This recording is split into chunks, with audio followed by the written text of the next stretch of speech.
Hey, howdy, hey, folks. It is Mrs. Johnson with the Agro Wisdom Channel once again. This scene is probably familiar. We are, once again, doing FFA Lullabies with Cattle Country of Peter French by Giles French. We're on Chapter 5, page 41, called On to Oregon. I showed you some photos last time of Oregon, some stuff. If you remember, he's like... French himself is like starting to head up to Oregon. And just from a glance at the first few pages, it talks quite a bit about what's in Northern California, really common, like really popular places in Northern California if you spend any time in Northern California, particularly like Chico and up. What else? That's what I've got so far in terms of review.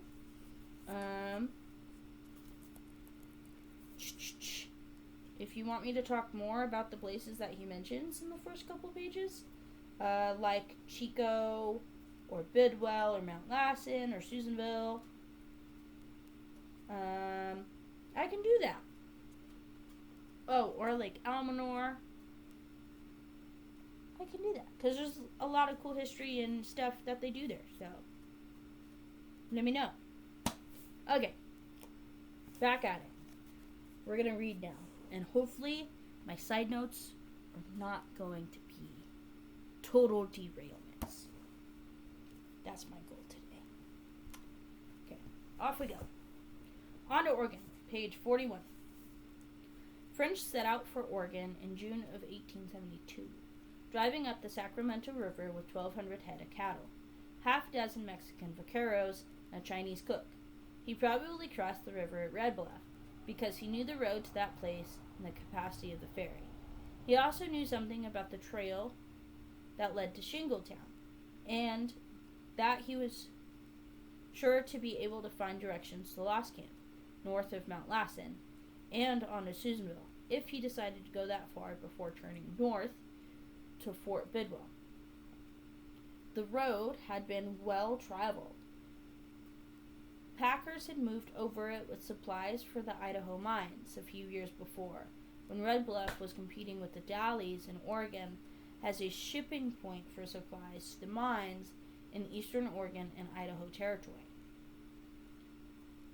There, thousands of miners dug gold and silver so intently they did not take the time to hunt, and so profitably they were glad to pay the prices for food and clothing.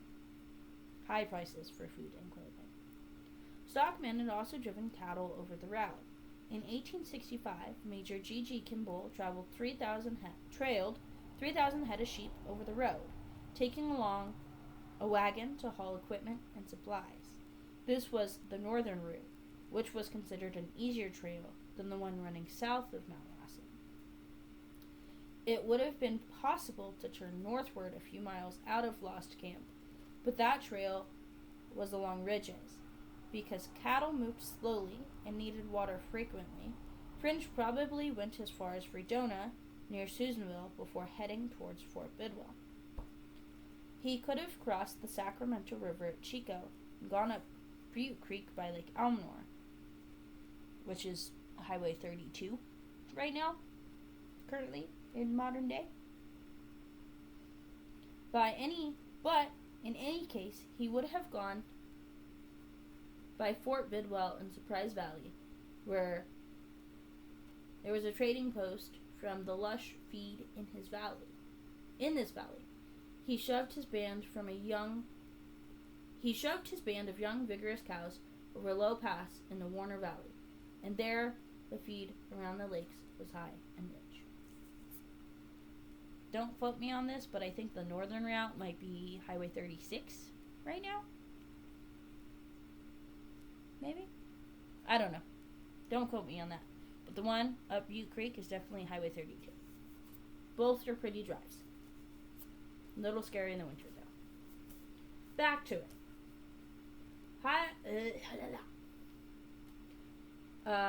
There, the feed around the lakes was high and rich. The young cattlemen then turned east to cross the numerous dry lake beds of that region. and passed by Beatty's Butte on the south. He then traversed present Catlow Valley, a wide and dry area that little fits the description of the valley. Traveling northeast, he approached the range of hills bordering the Blitzen Valley on the west, camping near some springs to let his cattle rest and feed after their long passage through dry country. There, at the springs, Peter French had a visitor by the name of Porter, who was attracted by the smoke of a strange fire. Porter's main interest was in prospecting, though he had a few head of cattle he herded while looking for gold. But his luck had been poor, and he was discouraged. He had decided he was never going to find gold in Blitzen Valley, or in the mountains around it. He even warned French against bringing so many cattle into the country, explaining that they might attract roving bands of Indians. The big meadow in Blitzen Valley could be a trap for unintended cattle. During the meeting, the lonesome, disheartened Porter gladly sold his small band of a dozen or so cows to French, who paid for them with money supplied by Dr. Glenn. The purchase included a branding iron, giving Peter French ownership of all the cattle in the valley wearing a P on their left hip. I should do a video on brands. I haven't done that yet. Brands are cool. Porter's cattle ran between Roaring Springs and the valley of the Upper Blitzen. The fact that there were no other brand on the range made the land technically his under the existing rules of possession. First come, first served decided the range rights of much of the West in the days of the big spreads. If a man moved into a territory and used the grass, he was entitled to continue using it and expand until he came to the border of another cattleman's range. Usage, rather than outright ownership of the land itself, determined the right to control. But grass was all the cattlemen wanted anyway. In 1872, land was not considered valuable. Grass was In 1872, land was not considered valuable. Grass was the important asset, and then only when used in the year it grew. If a steer ate the grass and waxed fat and was sold and butchered to feed hungry people, a service was performed jointly by grass and steer and man. Ownership of the land made no difference. Few white men had been in this valley. Men under Peter Skeen Odin trapped out the beaver prior to 1830. Major Enoch Steen, who gave his name to the mountain, headed a party that left the Dalles in 1860 to find a route for a wagon road from the outpost to Salt Lake City. He was under the orders from General William S. Harney, who was eager to improve transportation in Oregon. Harney thought there should be a better route than the one down John Day Valley for miners on their way to Idaho. Donner and Blitzen River was named by Colonel George B. Curry, who crossed it in 1864 during a foray against the Snakes. It was storming that day, and the little river was high and boiling at Rockford, the only spot with bottoms solid enough for a ford. With lightning flashing and thunder rolling, the well-read colonel remembered his German lessons and named the river the Dunder und Blitzen, now the Donner und Blitzen, or sometimes just the Blitzen. Although the valley of the lower Donner und Blitzen River was to become known as the best cattle range in southeastern Oregon, it had not been preempted by the first cattlemen who came into the country. John Devine started his White Horse Ranch east and south of the Steens, where 4 small creeks made a small oasis. Peter Steen and 2 other men had built the sod house in 1872, but did not penetrate into the Blitzen Valley. A reason for this appears in the Monthly Weather Review, May 1937, where F.P. Keene projected precipitation for this part of Oregon by tree rings. He showed that from 1854 to 1869, there was a wet season with a cumulative increase in precipitation of 111%. This amount of additional moisture in so wet a place as the Blitzen Valley could have been the reason that earlier stockmen kept their stock out of it. They were afraid to let their unattended cattle near the swampy valley. Besides, there was lots of land elsewhere, so the Blitzen Valley was left for Peter French. From their camp in the upper Blitzen Valley, young French and his Mexican vaqueros could look north and east of the range land on the west side of the river, south of present French Glen. This land rises to a ridge some 6,100 feet high, with a steep west slope to the Catlow Valley, into which Home Creek, Dry Creek, and Cooney and Black Canyons drain.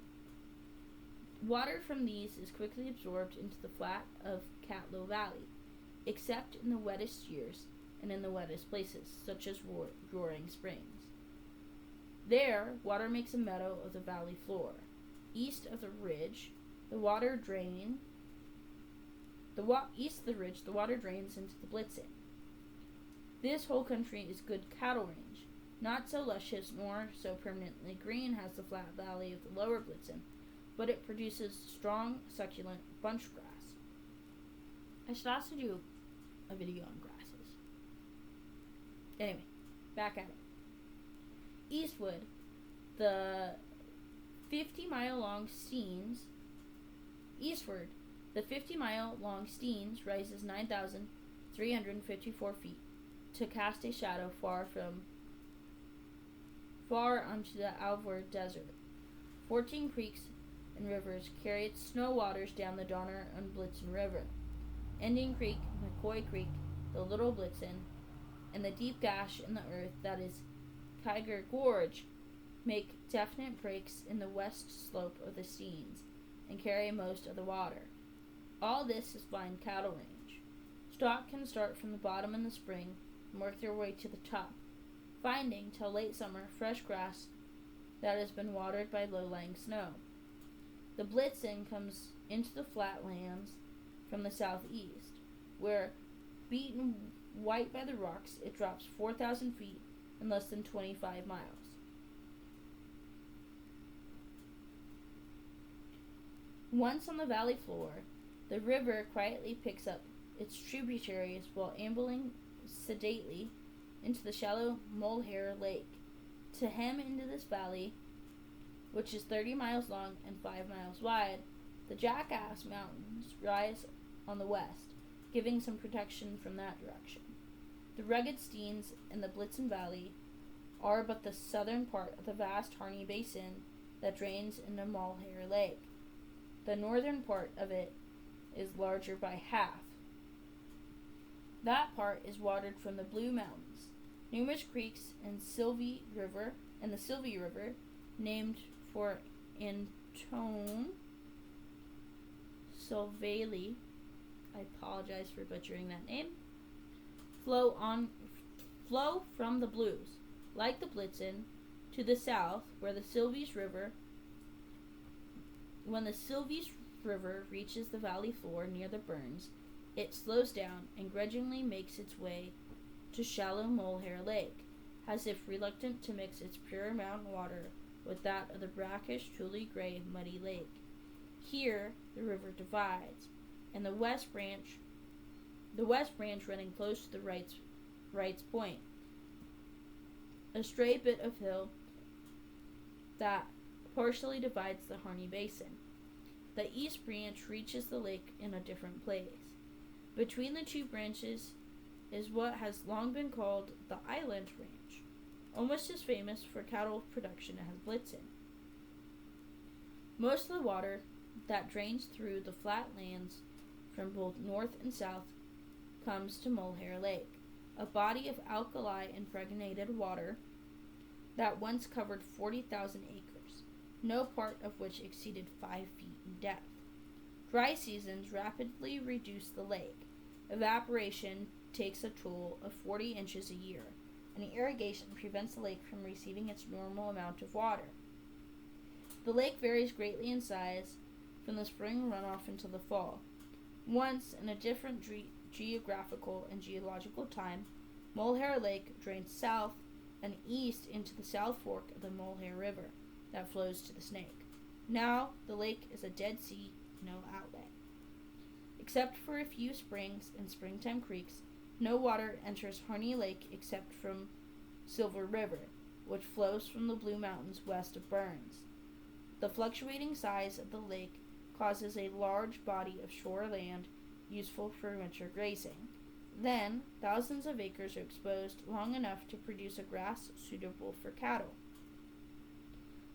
The Harney Basin is thus watered by streams from two mountain ranges whose water meets in a shallow lake.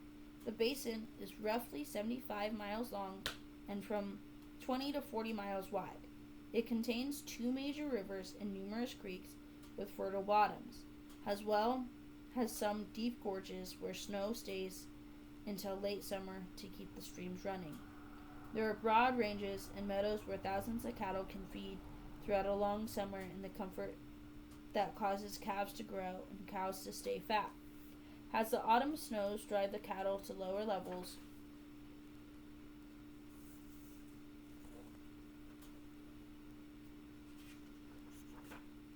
there are the valleys of the Blitzen and the Sylvies, where the snow seldom lies long and where the grass grows tall and thick. Grant County, in which the Steens Mountains, the Donner and the Blitzen River, and the whole Harney Basin were located in the 1870s, was established in 1864, after the discovery gold on Canyon Creek. When the great influx of miners arrived, the seat of the huge Waco County at the Dalles seemed a long way off for the modest functions provided by and required from county government. As a result, residents obtained separation from Wasco County and took the name of Grant, a timely name to choose in 1864. By 1870, there were but 2,251 persons in Grant County's 14,664 square miles, and most of these were searching for gold along the John Day River. My apologies. Along the John Day River, or at the Austin Gold Camp, or they were soldiers for Fort Harney. There were no incorporated cities, no settled establishments, no stores selling anything but tools and essentials, only meager signs of government. Not until 1889 was Harney County carved from Grant, with Burns becoming the county seat 1 year later. Dun dun dun! Chapter 5, done! I hope you learned something.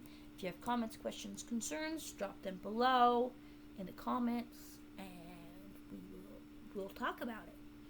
If there's anything of interest that you want to talk about in other videos, let me know. But without further ado, I hope my sleepy little farmers get to bed soon.